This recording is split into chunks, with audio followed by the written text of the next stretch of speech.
Okay, everybody, this is my spoiler review of Yellowjackets Season 2, Episode 5.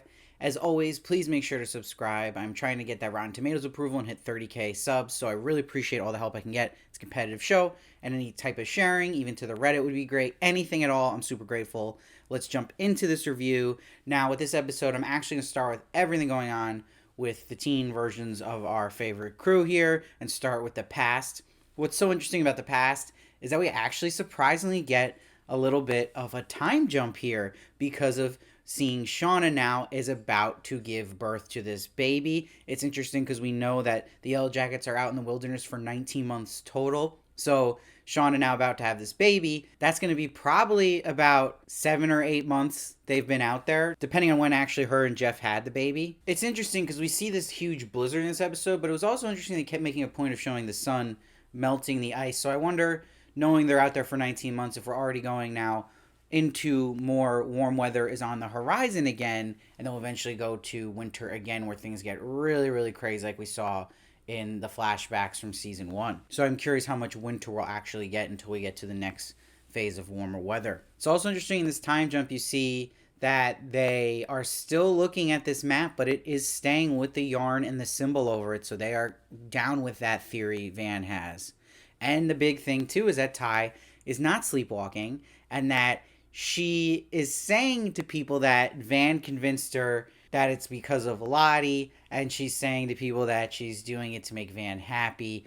But, of course, we see what this episode showing a lot is a lot of people are just following Lottie because it makes them feel good. It's like a comfort. The same way spirituality and religion to people can be a comfort today, that it's giving you some kind of hope and just feels good to think in that way, even though deep down you might not believe it at all. That's kind of where Ty is at, but it's so interesting they're doing with Ty, and that, yeah, she's seeing she's not sleepwalking, and she tells Shawna later in the episode that that has to mean something, and that we see so great at the end of this when she's bringing Shawna back, and everyone's kind of really nervous here and on edge, and they start going with what Lottie has taught them to breathe, to start in their own way praying, and that is what Ty is doing here too. So I thought that was really interesting and makes stuff going on with Ty and Van in the past just really good stuff. I also love this angle they're going where Lottie is getting obsessive now with Shawna, who's not even her baby, and it's like she wants to be the mother herself of this child. So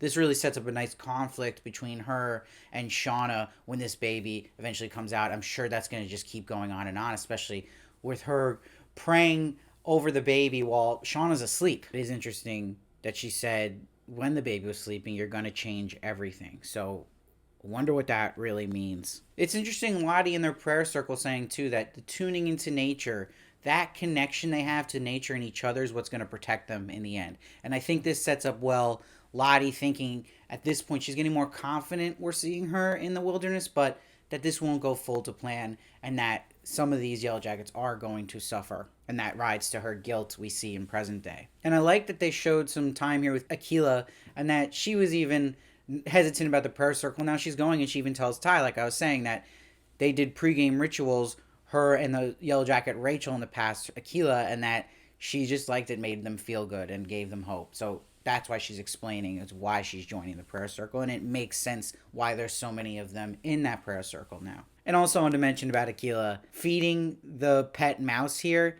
Oh, she is such a goner. Like, especially that she's feeding an animal when they're starving for food. That is not going to go well with the group. But I love when Shawna snaps at Ty and is like, you're Team Lottie now. And she's like, I'm freaking out about to have a baby in the wilderness, and I'm freaking out there's a bunch of psychos who are praying about my baby. And it's an amazing cliffhanger to have Shawna now about to deliver this baby, and I like that pacing they're doing where they're not making events like this take a whole season to get to, which I think is great. I don't think it's rushing it. I think it's keeping things interesting. And it's giving me hope they have a lot planned. Like they said, they want to do 5 seasons.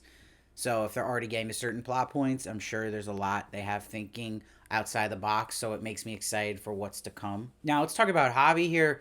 Javi's not talking still, and we know this a little bit of time jump since we saw him arrive back. So there's this little line here. It says maybe he did die and that's his ghost. I think that's just a nod to the fans on Reddit and how people talk about shows like this and theories. It's just playing with us. And Travis is standoffish to Nat about her planting the Javi clothing. And you notice Lottie runs after him after he fights with Nat here. Now, I thought it was fascinating that Misty says she admires Jack Kevorkian, who is aka Dr. Death was his nickname, but he was a big believer in euthanizing people if they wanted to. Assisted suicide was his thing. So it makes sense with Misty because of how she knows how to put people out so well, and also just adds to her being really like a serial killer, like they even allude to. People have theorized this, that she's just straight up serial killer in present day, but Walter even alludes to that later on, which we'll get to. But we already see they're using the cards to decide what chores everyone's going to do, and that's what Mari's giving cards out. And because Crystal pulls a 2, she's got to get rid of the 2,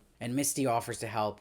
Man, if Crystal just didn't pull that 2 and Misty didn't offer to help, Crystal would still be alive. And just with the card pulling, I think it's interesting, like I'd said and theorized in my other videos, that this is going to be something they're definitely going to use the cards when stuff gets really serious and how they decide who's going to be, let's say, a sacrifice. And I don't think it's a coincidence that Mari's the one handing out the cards, that will eventually be her undoing, and that she's still so mean to everybody, and that just adds to, she's got to be Pit Girl, and that she's chosen to be Pit Girl through the cards. Now, when this crazy scene, and one of the best scenes we've seen in Yellowjackets, is here with Crystal and Misty, they go on this poop bucket adventure, and Misty says she doesn't like deodorant, and she walked in on her parents having sex and wasn't completely grossed out. That was hysterical. But we also learned Crystal's real name is Kristen, and Misty's mom, her name is Carol. But the big secret drops, and you knew this was coming, and she tells Crystal she destroyed the plane's emergency transmitter. And Crystal reacts like any sane person would. She's like, "You're the reason we never got rescued?" And Misty's like, "I totally got you." And it perfectly was a line that paid off from the storyline between the two, where she's like, "Well, you're not that good of an actress." That was really good. And I love that Misty's like, "You can't tell anyone." And she says, "I'll effing kill you." So I loved Samantha Hanratty here. But what's important is she intimidates Crystal towards the edge of the cliff, but she did not push her. So if people think she pushed her off, she didn't. So it's just kind of a weird happenstance moment here. And I love when she goes back to Crystal's body. She's like, "Crystal, Crystal," and then says, "Kristen." That was a nice touch. And you see she's trying to resuscitate her, singing "Staying Alive." That's probably how she remembered how to do that. But we see adult Misty. That's the reason she turns that off when Walter's playing in the car. Trauma there. Again, because remember, Misty is, at the end of the day, losing her best friend. But this probably worked out for her because Crystal was going to tell people and Misty would have been in big trouble. What I also thought was funny about the Misty Crystal story is that Misty says to the group that Crystal, she lost her in the storm. So she doesn't tell them exactly what happened, that Crystal's dead. And that they just don't even care about Crystal, and they all go, "Oh, well, that means Shawna and Ty are still out there," and they all are just screaming their name, which really works out for Misty as well. But I really did love this scene, again, cutting between Van being reminded from Lottie how to handle a scary situation in the blizzard like this and to breathe, and that Ty is also doing it. And I love the match cut they did. And the blizzard just cuts to the TV in present day that Van and Ty are in front of, and it's snowy like the blizzard. I thought that was really cool, and it's still making me think there's something going on with this TV effect and how they're positioning it almost very Truman Show like. It's fascinating and interesting. I wonder really from the day what it's all about. Might just be something meta too about it being a show that we're watching. Now we also see that Ben finds Javi's drawings that are reminding me that Sammy also drew things like this, and Javi's like, "She told me not to come back, my friend." So we gotta know, who the hell is he talking about? Is it the same spirit that Ty taps into? I wonder. I also love they cut to the girls looking at the fireplace, and it just looks like the way they shot that shot of the fireplace, it's ready to cook somebody, which will probably be Crystal. Like, it looks like an oven. So everything in the past here for me was aces. This was maybe the best past, just everything going on with it, story we've seen yet in the show. I thought it really was awesome, and some of the best Yellowjackets stuff we've seen to date. Really exciting things and turn of events happening here, and I actually think the time jump was smart. Now let's jump to the present day, and let's start with everything going on with adult Van and Ty. There are so many movies are referencing on posters, on tapes. What did stick out to me though was she's making a VHS version of The Dollhouse, and that movie, the synopsis is, the story follows the unpopular middle schooler Dawn as she goes to extreme lengths trying to earn the respect of her vicious fellow students and her disinterested family. And there's a character in that film named Missy. So I feel like that was a nod to inspiration for the storyline of the character of Misty and just the creation of the character of Misty in general. I also like in the shop, you got the pride flag everywhere on the carpet. You got a mask she's selling in the corner. There's a flag hanging outside. That was a nice touch for Van. We also see she's past due on the mortgage loan, so she throws that in the trash. Probably not doing great financially here. It's good to see a Yellow Jacket character who's not just this rich character like it seems a lot of them are. Oh, and I love they dropped in the Saturday Night Fever VHS here on the shelf, because we'll see the theme with Staying Alive in this episode with Misty, and that is the main song used in that film. It's also interesting, this moment where Van is very intently watching footage of a wedding that she is digitizing for somebody else, she says. So I'm curious, any theories on that? Why was she so interested in that? I don't think that was just a throwaway thing. Now, let me just say, Lauren Ambrose is one of the best actresses literally of all time, and recently just killed it in the show Servant. If you haven't watched, the most worthy thing to watch that show for is her amazing performance. But she just stepped the game up of the adult actresses and just imitating really well the young actress. I was blown away how good she was doing the mannerisms of young Van. And what really stood out to me was when Van mixes up High Fidelity with a Seinfeld quote. I lost it. It was a hysterical moment. And she's like, I'm mixing my pop culture references because I'm upset. I thought that was great, but it felt like I was watching young Van. And that's also a props to Tanny Cypress, who plays adult Ty, because she felt so much, again, she always does, but here, this scene together with the two of them felt like the most absolute accurate transformation from the young adults to the present day adults versions. And amazing acting here when adult Ty's like, I killed my dog, wife in hospital, I'm losing my mind, I'm terrified, I can't ask for your help because I can't hurt any more people I love. I thought this was just a great scene, and a lot of important dialogue here too, in that it really does seem like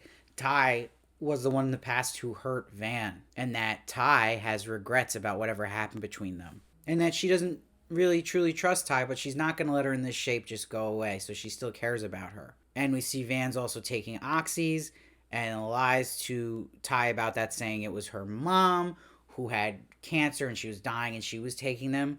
And we also learn, though, that Van did not get along with her mother. Now, what happens is sleepwalking Ty kisses Van, and Van's like, you are the other one, aren't you?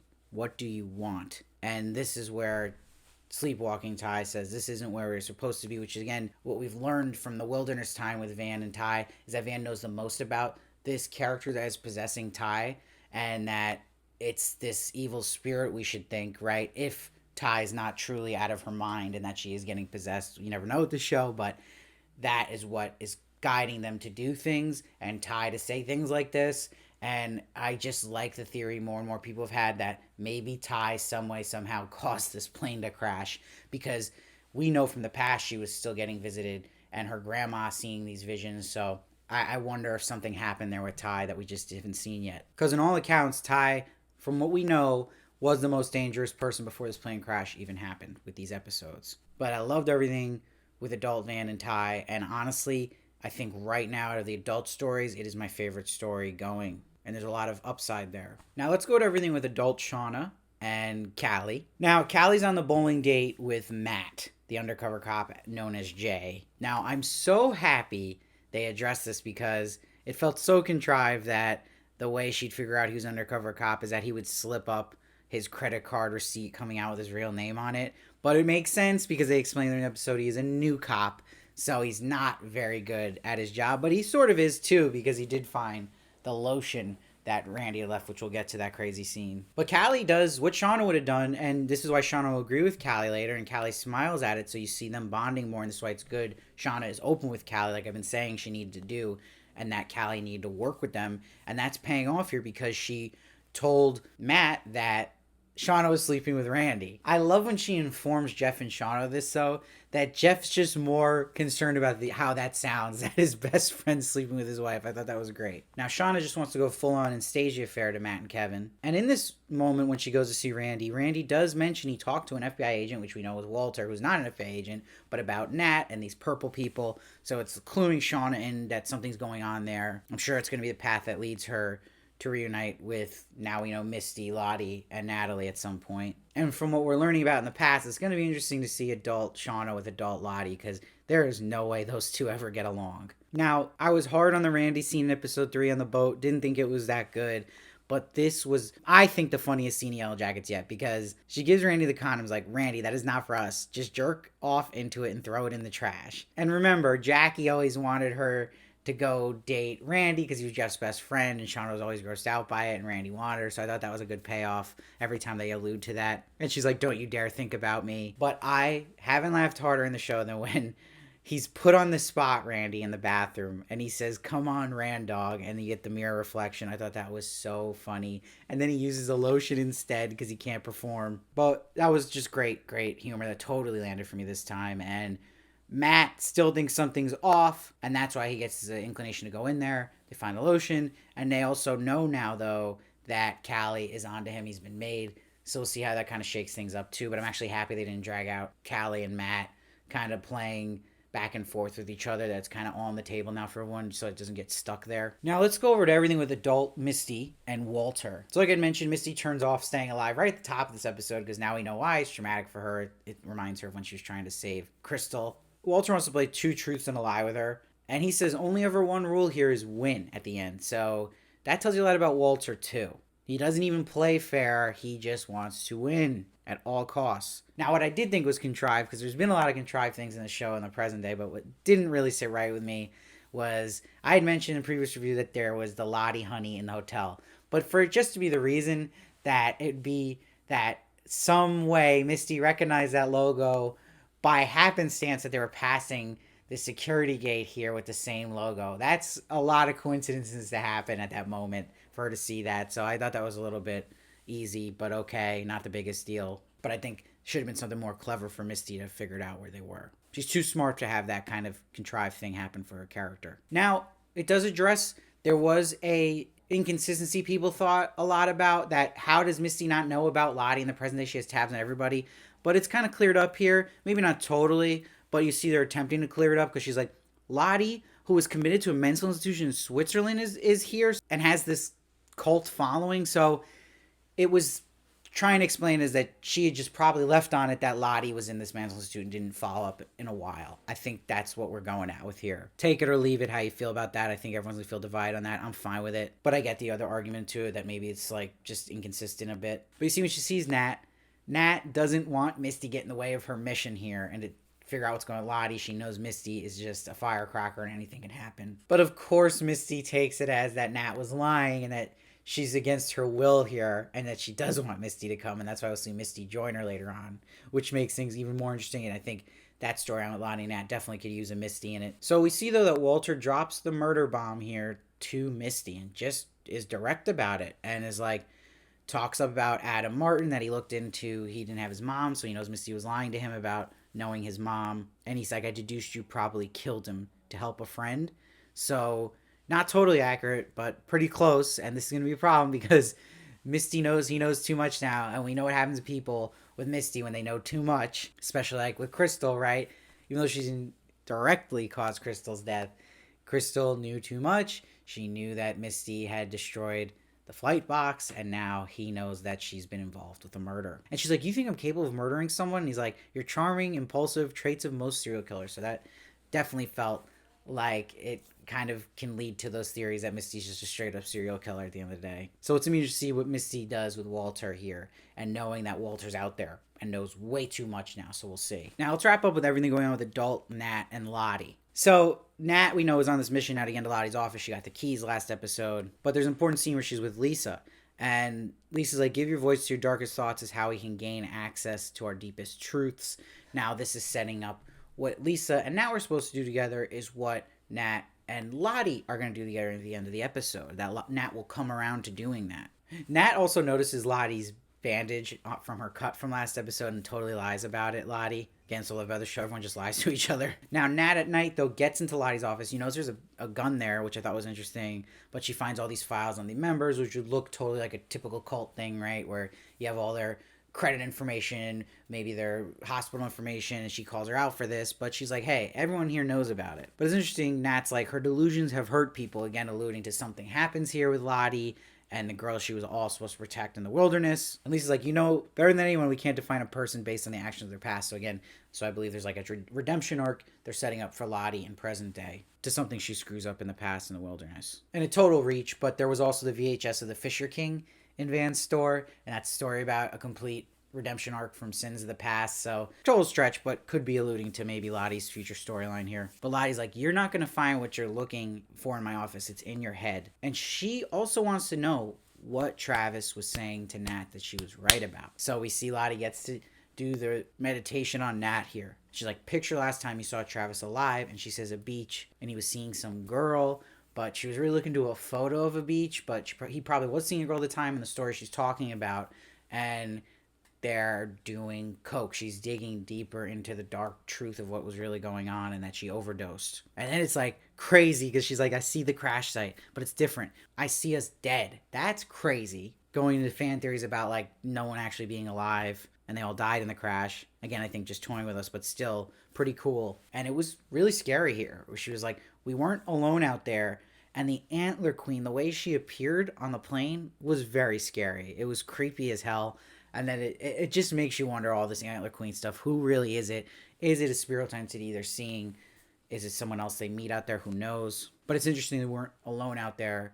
Because Nat saying that's Lottie makes me think they never do meet someone out there because she wouldn't have said it like that. But that there is this darkness they know that was all kind of haunting them. Whatever this dark spirit might be that Ty's connecting to. But Nat had said this to Travis when she was coming out of her OD. I saw it, felt it, we brought it back. This reminds me a lot of It Part 2. And they do this in a lot of horror stories where there's a horror they experience as children, and then as an adult it comes back, it follows them. But she's saying the whole time the darkness out there, in us, with us, and it's still in us. Talking about now. That's what I was right about. So there's your reveal, right? That's Nat connects the dots by going through her trauma, that OD in that situation. And she lays her head on Lottie, which I thought was really interesting. There's also theories going around, too, that maybe Lottie, Nat, and Travis all had a thing together, especially as ways Nat in present day is kind of looking at Lottie in just like a relaxed state. So curious about that.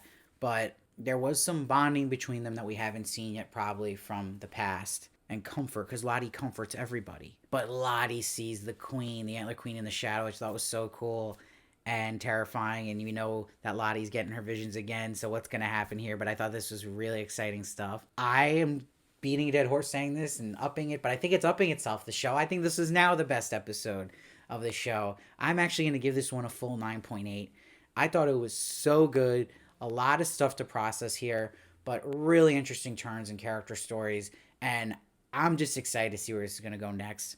Let me know what you thought down below. I really want to hear your thoughts, theories, any thoughts you got. I read every comment, try to respond as many as I can. Please make sure to subscribe so you don't miss one of my reviews of Yellowjackets. And please follow me at Steve Varley Show on Twitter, Instagram, and TikTok for more of me. And I'll see you next time.